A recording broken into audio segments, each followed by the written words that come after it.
નમસ્કાર દર્શક મિત્રો, ક્રાઇમ રિપોર્ટર્સ ટીવી ન્યૂઝમાં આપનું સ્વાગત છે। ભરૂચ શહેર ભાજપા દ્વારા ડોક્ટર શ્યામા પ્રસાદ મુખર્જીની જન્મ જયંતિ નિમિત્તે વિચાર ગોષ્ઠીનો કાર્યક્રમ યોજાયો।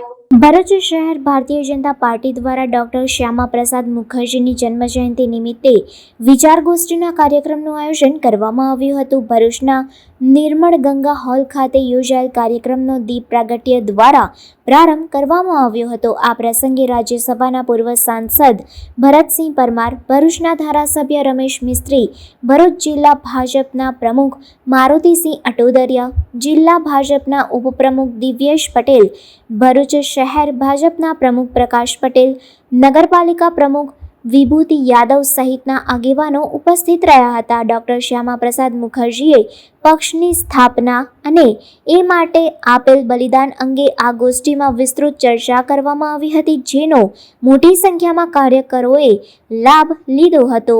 આ સમગ્ર કાર્યક્રમનું સંચાલન ભાજપના આગેવાન દીપક મિસ્ત્રીએ કર્યું હતું। Reporter Ketan Mehta, crime reporters TV news, Bharuch.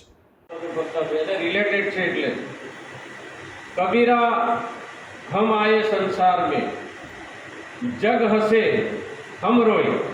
बाळकનો જન્મ થાય ને ત્યારે જગત ખુશ હોય, એના ઘરના આજુબાજુના કુટુંબના પણ એ નાનું બાળક રડતું હોય। પછી એમણે કહ્યું એસી કરની કર ચલું હમ હસે જગ રોય। એટલે એને એવું થાય કે ભાઈ આવો એક માણસ જતો રહ્યો, લાખોનો તારણહાર માણસ જતો રહ્યો, આ રાષ્ટ્ર ભક્ત માણસ જતો રહ્યો, એને દુઃખ થાય। કેટલાક જતા રહે તો અફસોસ થાય કે ભાઈ આ કંઈક આવું જીવીને જતો રહ્યો, અફસોસ કરવા લાયક જીવન હોય, અને કેટલુંક આપણને આઘાત પહોંચાડનારું જીવન હોય। એમાં આપણા શ્યામા પ્રસાદ મુખર્જીની જે જીવન ઝરમર છે એમાંથી આપણે કંઈક શીખવાની જરૂર છે।